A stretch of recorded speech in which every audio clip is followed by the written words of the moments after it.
आज हम आपको एक कहानी बताएंगे। मुश्किल से 3 मिनट की यह कहानी आपको भारतीय इतिहास के कुछ पन्नों से रूबरू कराएगी।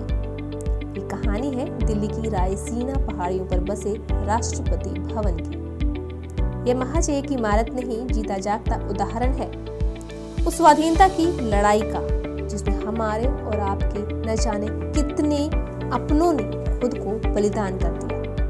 ये गवाह है आजादी की लड़ाई का, ये गवाह है देश की आजादी का और गणतंत्र का। तो आइए बिना देरी किए कहानी पर आते हैं और जानते हैं। लेकिन उससे पहले हमारे चैनल को सब्सक्राइब कर लीजिए और घंटे के निशान को जरूर दबाएं।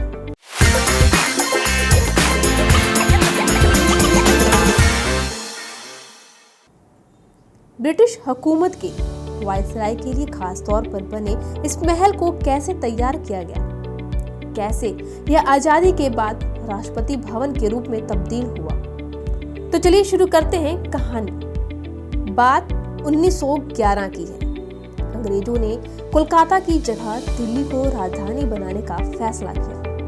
तब वह दिल्ली में एक ऐसी इमारत बनाना चाहते थे जो आने वाले कई सालों तक एक मिसाल बने।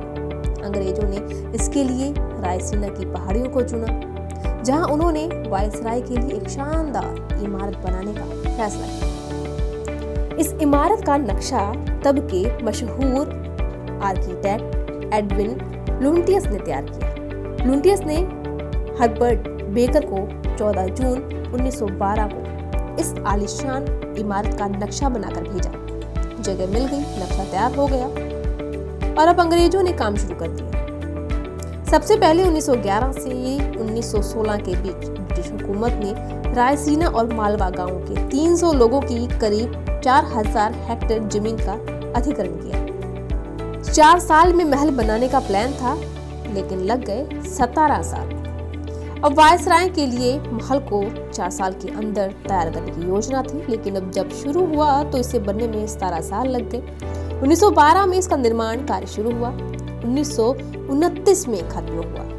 राष्ट्रपति भवन की वेबसाइट बताती है कि इस इमारत को बनाने में करीब 70 करोड़ ईंटें, 30 लाख पत्थरों का इस्तेमाल किया गया। 29,000 से ज्यादा कारीगर इसके लिए लगाए गए थे। सभी ने मिलकर इसमें 340 कमरे तैयार किए। उस वक्त इसके निर्माण में 1 करोड़ 40 लाख रुपए खर्च हुआ।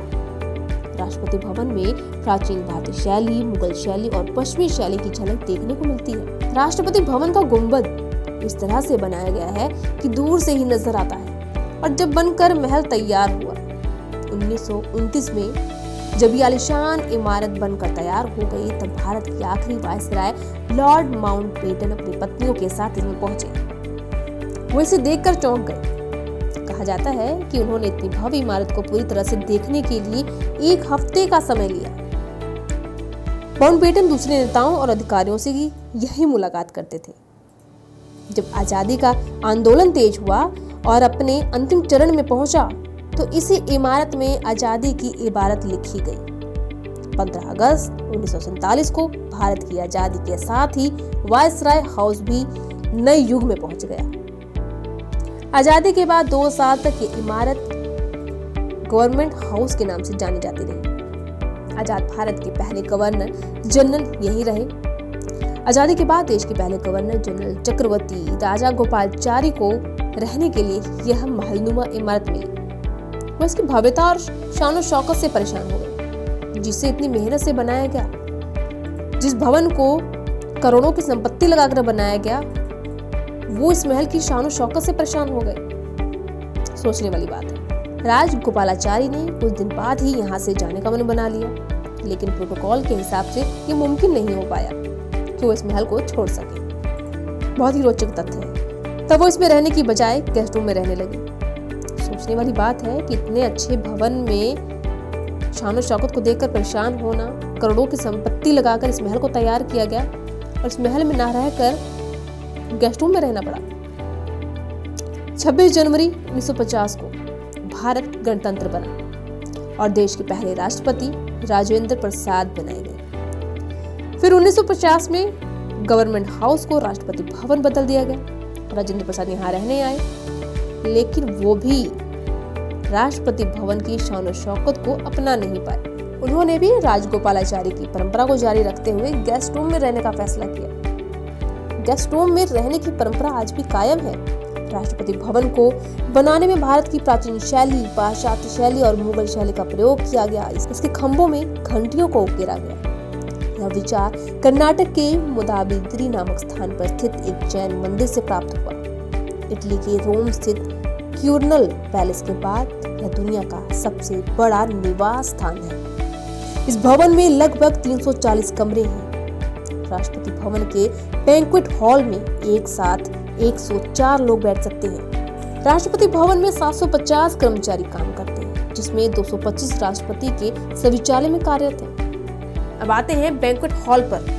राष्ट्रपति भवन के बैंक्वेट हॉल में कई फीट लंबी डाइनिंग टेबल लगी है, जिस पर एक साथ 104 लोग बैठकर खाना खा सकते हैं। खास बात यह है कि इस हॉल के बाईं ओर एक खास तरह की लाइट लगी है, जो यहाँ मौजूद बटलर को सिग्नल देता है कि खाना कब सर्व करना है, कब प्लेटें हटानी है और कब लगानी है। बहुत ही अनोखा सिस्टम है, जो आज के जमाने में तो बिल्कुल नहीं मिल सकता। यही नहीं, जब एक साथ कई लोग यहाँ खाना खाते हैं तो कौन शाकाहारी है, कौन मांसाहारी है, ये जानने के लिए हर शाकाहारी के सामने एक गुलाब रखा होता है। हॉल के बाद अब बात करते हैं राष्ट्रपति भवन की सबसे खूबसूरत जगहों में से एक मुगल गार्डन। 15 एकड़ में फैले इस गार्डन में दुनिया भर के फूल आपको देखने को मिल जाएंगे। ये फरवरी से मार्च तक आम लोगों के लिए खुलता है। जो यहाँ रहने आए उन्होंने भी काफी बदलाव किया। पहले राष्ट्रपति डॉक्टर राजेंद्र प्रसाद से लेकर रामनाथ कोविंद तक 14 राष्ट्रपति यहाँ रह चुके हैं। पहले राजेंद्र प्रसाद चाहते थे कि राष्ट्रपति के हाथ से बनी तस्वीरें यहाँ लगाई जाएं। तब से इस परंपरा को निभाया जा रहा है। बैंक्वेट हॉल में सभी पूर्व राष्ट्रपति की पेंटिंग देखी जा सकती है। दूसरे राष्ट्रपति सर्वपल्ली राधाकृष्ण टीचर थे। उन्होंने यहाँ की लाइब्रेरी में अच्छी किताबों का कलेक्शन किया। जाकिर हुसैन को गुलाब के फूलों से प्यार था। राष्ट्रपति भवन के मुगल गार्डन में गुलाब की 100 से ज्यादा किस्में दिखाई देती हैं। इसमें चांदी का 640 किलो का वो सिंहासन भी रखा गया है, जिस पर ब्रिटेन की राजा जॉर्ज पंचम बैठा करते थे। म्यूजियम में सूरजमुखी का एक फूल भी रखा है, जो महात्मा गांधी के पार्थिव शरीर पर चढ़ाया गया था। पूर्व राष्ट्रपति के नारायण ने अपने कार्यकाल में रेन वाटर हार्वेस्टिंग का प्लांट लगवाया।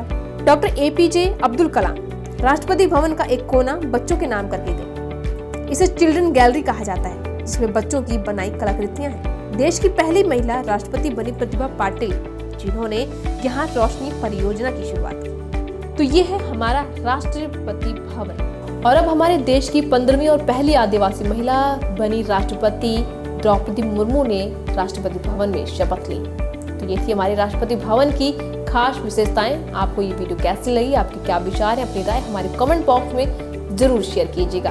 फिर मिलेंगे ऐसे ही और भी इंटरेस्टिंग वीडियोस के साथ। आप बने रहिए खोज टीवी के साथ।